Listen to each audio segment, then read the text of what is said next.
Para acompanhar mais conteúdos como este, acesse o nosso site www.entrevistasdojo.com.br.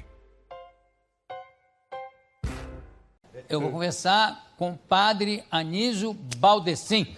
Por favor!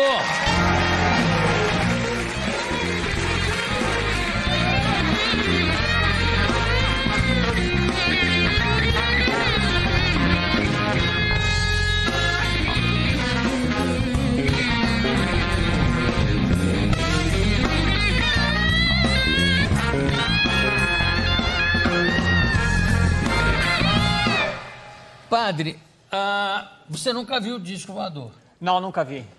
Mas não gostaria de ver? De dia. De dia, claro, também. Tá vendo, Jorge? O negócio é de dia. Aliás, tem um fenômeno, uma história verídica de um cardeal, acho que era o Dom Aloísio, e estava também o Dom Lucas, que já falecido. Já. Estavam a bordo de um avião da VASP, se eu não me engano, e de repente apareceu uma luz, no cair da tarde, uma luz fortíssima, no lado esquerdo ou direito do avião, sei lá. E o comandante falou, olha, isso é a primeira vez que me acontece, mas se vocês olharem pela janela, do lado direito ou esquerdo, vocês vão ver o que me parece ser um disco voador. Todo mundo correu para ver, fascinado. Menos os dois bispos.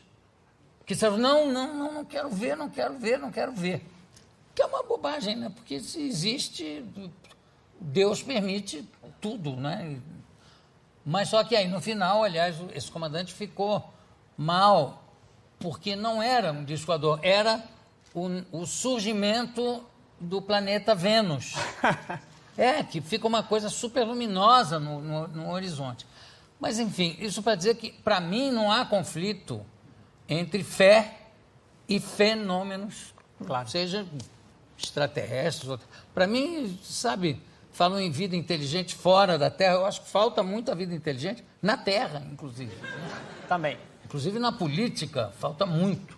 E você está lançando aqui um livro que é Entre a Vida e a Morte, Medicina e Religião, pela Edições Loyola. A capa é interessante, né? Que você vê aqui um Sim. eletrocardiograma, né?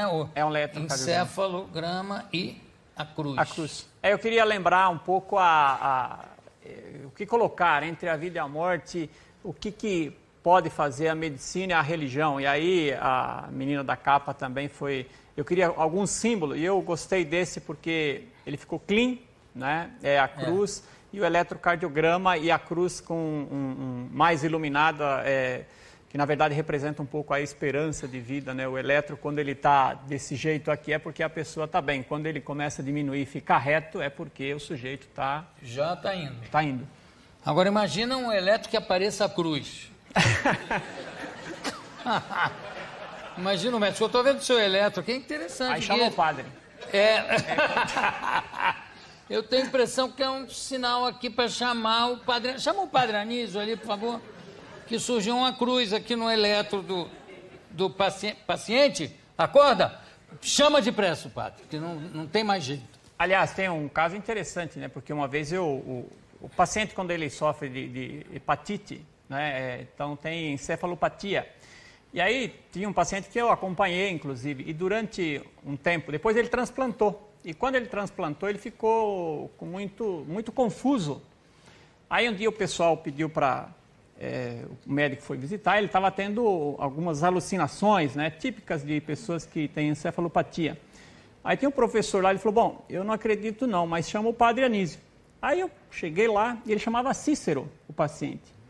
Aí eu cheguei e falei, Cícero, tudo bem? Ele falou, Cícero, coisa nenhuma, aqui é o espírito do algum flecheiro que está aqui. Então, o médico chama... Mas Não, mas e aí? Não, aí... O que você falou? Como você conta uma coisa dessa e vai adiante? Não. Quero saber se você deu um passe nele, o que houve? Eu, na verdade, porque é difícil você conversar com pessoas... Com algum flecheiro? Ou com um paciente que esteja possuído pelo, né? Não, eu lembro que eu dei mais... porque, na verdade, quem estava mais assustado era a equipe, né? Os profissionais da saúde e até o próprio médico responsável. Mas eu dei muito mais... Com medo do algum flecheiro. Ficou porque ele tinha aquilo que nós chamamos de psicofonia, ou seja, quando é um fenômeno paranormal que as pessoas falam com voz diferente, não é? E assusta. Quem nunca viu, assusta, não é? Eu pensei primeiro chamar o padre Quevedo, mas aí ele ia dizer que não existe, não é? Não existe essa coisa, não existe. Aliás, ele me entrevistou aqui, ele falou uma coisa que eu achei estranhíssima. Ele te entrevistou? Não, o contrário, eu que entrevistei. Ele sempre acaba entrevistando. Que ele falou o seguinte, não é assim, a pessoa morre, mas tem um tempo que ele fica por ali ainda. Você sabe dessa história, não? É verdade isso? Eu ouvi isso, mas aí quando crema, por né? Ali, por onde? Não, mas aí quando crema... crema... Foi o que eu perguntei, quando crema? Quando crema, paciência. Ué, mas coitado, a pessoa fica perdida ali, uai, cheiro de fumaça...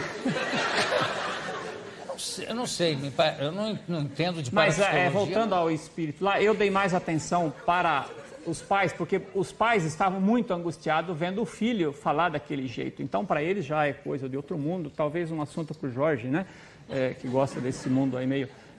mas dei mais assunto para os pais do que para ele próprio, porque com pessoas com encefalopatia não dá para você ter uma conversa muito lógica. Não dá. Mas ele voltou depois do transplante? Voltou. Isso é um período, ele passa... Lembra-se disso, não? Que ele começou a falar... não lembra, não lembra. Não lembra. Não lembra depois, não consegue lembrar. Tem paciente quando você entra acha que já morreu? Tem. A que já morreu, não. Mas eu fui um dia... Teve um paciente... Não, é engraçado. O tema é engraçado. Não, Chama o padre. Teve um paciente que eu fui um dia visitá-lo no INCOR, no Estudo do Coração, o pós-operatório. Se chama REC. Você dá atendimento nas clínicas? Todo, Inclusive agora no Instituto do Câncer também, que é um hospital bastante pesado. É um plantão alegre, né? Que você tem. E aí? E aí ele disse, as enfermeiras disseram que ele tinha pedido para conversar com o padre. Eu cheguei, aí me apresentei e tal. Ele falou assim, ele estava com traqueostomia. Traqueostomia é uma ventilação mecânica que coloca no paciente para ele respirar através de ventilação mecânica. Ele falou assim, eu quero receber a extrema unção. E não se usa mais esse termo hoje, se fala unção dos enfermos, né? Aí eu falei, o senhor quer dizer a unção dos enfermos? Ele falou, não, a extrema mesmo. Tá bom. Aí ministrei o sacramento para ele, fiz oração, dei uma bênção. Aí ele se virou para mim e falou assim, e agora, padre, quanto tempo ainda eu demoro para acabar de morrer? Mas ele não morreu, ficou bem, tal, mas... É porque as pessoas Mas o que você respondeu para ele quando ele perguntou isso? Eu dei risada, né? Porque... Acho graça na hora. Você podia ter falado, isso só Deus sabe. Eu estou aqui como intermediário, eu não tenho... Não me foi conferida a autoridade para decretar a sua morte. Sim. Agora é engraçado isso, né? Porque a unção... Também a igreja mudou o nome? Mudou. É porque, só uma explicação talvez, porque usava-se ungir a pessoa uma única vez na vida. E aí se a pessoa tinha que estar muito grave, porque eu não tenho muita certeza, mas parece-me que se ela não morresse, ela ficava refém de algumas outras coisas dentro da igreja. Então tinha que receber Como e morrer assim? mesmo. Não, é a impressão que Tinha dá. que receber e morrer mesmo. Então por isso... Vou fazer, você quer mesmo? Vai ter que morrer, hein? Não, porque como se dava uma única vez, tinha que ser em caso extremo. Porque tinha um outro sacramento que se chama viático. Viático, não vai confundir o nome. Eu quero viático, eu também quero. O que é o viático? O viático é a última Eucaristia que a pessoa recebe antes da morte. Então, seria a preparação para a viagem. O nome é assustador, não é? Não. Então, por isso... Por isso que as pessoas têm ainda esse receio de que o padre assusta, não é? Eu já conversei, entrei em quarto, comecei a conversar aleatoriamente com pessoas, e quando elas descobriram que eu era padre, elas logo dizem, mas eu não estou tão mal assim. Aí eu brinco, né? Mas você que pensa que não, né? Quando o padre vem... Isso é brincadeira?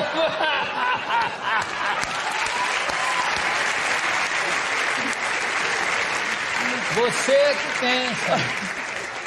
Você tem uma figura ascética que me lembra o Papa Pio XII. Não de rosto, mas digo, aquela coisa magra. Se você botar umas olheiras profundas e Ficarei entrar parecido. no quarto todo de preto, vamos, meu filho. Acabou. Não, é por isso que eu ando de branco, ando com avental branco só, para não causar mal. Maravilha. Como é que é isso? Você sabe que você falou da unção e falou do viático, né? Uhum. Eu estou sabendo disso que eu já fui ministro da Eucaristia. Ah, já foi. Já. E aí o seguinte, a Eucaristia é uma coisa seríssima, né? Quer dizer, quando... Eu me lembro que no período que eu fui, ainda estava no meu primeiro casamento, depois que eu me separei, deixei de ministrar a Eucaristia, inclusive porque eu não podia receber a Eucaristia, que eu achava uma injustiça, e aí quando eu viajava eu recebia de qualquer maneira, que não me conheciam. E parece que Deus não se zangou comigo. Com certeza não se nem zangou. o filho dele, nenhum dos dois se zangaram. Agora, hoje em dia eu sei que não é mais considerado excomungado, ou seja, fora da comunhão, o casal que é separado, né? Pelo menos eu vi o Papa, o Papa... É uma coisa Papa que... Thunderbird, que ele é a cara do Thunderbird, já notou, não? Falando que não tem isso. Mas voltando ao negócio o negócio do viático, como é que você resolve que vai dar o viático, ou seja, a última Eucaristia, ou ainda não vai dar? Como é o padre que resolve? Mas hoje mudou muito isso, né? As pessoas recebem, aliás, eu acho que poucas pessoas conhecem esse termo, né? Porque hoje não se fala mais nisso. A pessoa pede... Ninguém me pediu até hoje, eu estou no hospital há 20 anos, nunca ninguém me pediu, olha, eu quero receber o viático. Mas eu quero receber a Eucaristia. Eu quero receber a Eucaristia, a comunhão, né? Você está em comunhão com Deus e com as pessoas. Né? Agora, como é que é a história do fantasma? Bom, o povo tem muitos negócios, fantasma, casa mal assombrada. No hospital tem um pouco essa história. Essa é uma história que aconteceu porque um dia eu cheguei no hospital de manhã, uma segunda-feira, aí disseram, tem que benzer o setor do hospital. É o setor de transplante. Benzer para o setor? Benzer. Sim. E aí, quando eu desci, o pedido era porque uma moça que tinha doado os órgãos tinha ligado pedindo um táxi, né? Aí eu falei, mas vocês não vão querer que eu acredite que alguém que morreu ligou pedindo táxi? Não, padre, é verdade. E aí, lógico... Não era nem uma ambulância. Não, era um táxi.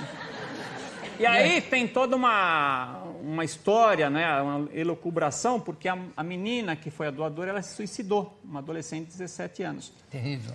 Bom, mas já que pediram a benção, vamos lá. E eu sempre gosto de lembrar, não abençoamos, não é a ala do hospital que precisa de benção. Quem precisa de benção são as pessoas, né? Porque para casa mal assombrada é fácil, né? Para casa mal assombrada é fácil. Como é que é? É só plantar árvore em volta da casa, fica bem assombrada, né?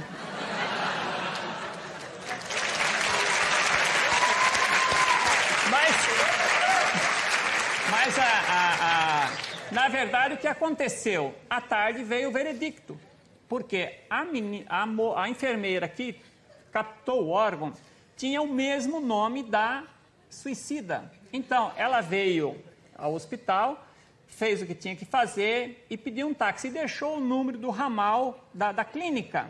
O taxista chegou e procurando se eu não me engano, ela se chamava Alexandra. E aí, quando ligou pedindo Alexandra era o nome da menina que se suicidou, né? E aí, então, acabou a história... Acabou a confusão. Do fantasma, acabou a história da Mas confusão. nunca as pessoas falam muito para você... Aqui tem um fantasma tal, ou tem... Tem. Você nunca viu o fantasma também? Também nunca vi, nem de noite nem de dia. Esse eu nunca vi, não. Escuta aí o negócio de você chegar e da unção, porque antigamente, quando se chamava de extrema unção, agora não adianta ter mudado o nome, que quando você dá a unção, a pessoa diz assim, bom, estou indo, estão me preparando para eu sair daqui, eu sair do corpo e ainda ficar em volta, como diz o padre Quevedo, que tem um tempo de preparação, que você fica em você. Tá bom.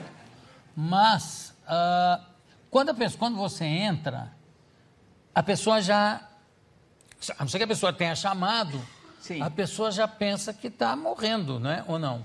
Sim, aí tem até as famílias que dizem assim, olha, padre, o senhor vai, mas não fala que é unção, fala que o senhor vai dar uma bênção, então não deixa transparecer. E também tem umas coisas que são interessantes, por exemplo, tem gente que não pede, Jô, porque as pessoas acreditam que se você der a unção, você já viu um termo que se chama no interior, dizia agorá, ou seja, não sei se já ouviram esse termo. Amaldiçoar então, as pessoas não pedem. Inclusive, outro dia tinha uma criança grave e os pais queriam que desse uma bênção. Eu falei, vocês não gostariam de fazer o batismo de emergência? Aí ele falou, não, padre, não precisa. Então, as pessoas que, quando elas têm noção, né, algumas que participam, elas têm mais noção. Agora, ainda assusta, porque a pessoa que está no hospital, está lá. Mas isso se você explicar direitinho, mas a maioria ainda pede quando a pessoa de preferência já não tem mais consciência, quando é a família. A maioria quando a pessoa não tem mais consciência, que é para ela não ficar assustada, porque o padre ainda assusta, né? É claro, imagina. Agora me fala, tinha um conceito antigamente, você falou em batismo, que o bebezinho que morresse, isso estou falando na religião católica, o bebezinho que morresse sem ser batizado não ia para o céu, ficava numa região que era um limbo. A igreja ainda acredita nessa bobagem? Não acredita mais, acabaram com o limbo. Imagina o bebê ficar lá... Não se fala, não se usa mais o limbo, né? Não tem mais isso. Porque o batismo, na verdade... Mas teve, né? Você sabe teve. que teve. O batismo, na verdade, é um rito de integração numa comunidade. Claro. Né? Eu sempre, quando batizo, faço batizado, celebro batizado, eu estou integrando alguém num grupo. Né? Estou integrando alguém num grupo. Que outras religiões têm uns ritos também de integração. Claro, os judeus têm o bar mitzvah, não é? Bar mitzvah quando faz 13 anos. Isso. Não é? Então, é um rito, por isso que não existe mais o limbo hoje. Podem ficar tranquilos. Podem ficar tranquilos, eu estou tranquilíssimo. Inclusive porque eu não sou bebê mais. Olha, você é uma simpatia. Vamos combinar para você voltar aqui. Não pelo fato de alguém ficar doente aqui, voltar mesmo para bater papo. E eu queria mostrar a semelhança, com todo o respeito, que existe entre o Thunderbird e esse maravilhoso Papa Francisco, que eu também achei genial. Ele escolher exatamente o santo que se diz, eu não me lembro da expressão, mas se diz que é o santo crístico, que é o que mais se aproxima do Cristo. A gente tem separado, não sei se está separado aí. Olha só.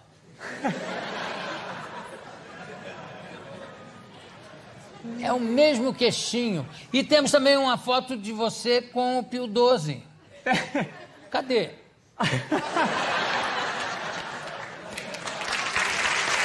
Padre Anísio Baldessim, que está lançando, não se esqueçam, Entre a Vida e a Morte, Medicina e Religião. Muito obrigado pela Imagina, eu que agradeço. Eu só quero chamar a sua atenção. Olha a fotografia dele aqui. Você não pode emagrecer mais, porque aqui você está mais gordinho do que hoje. É que depois do livro, o trabalho aumentou. Eu quero um beijo, quero sua bênção. Deus te abençoe. Obrigado.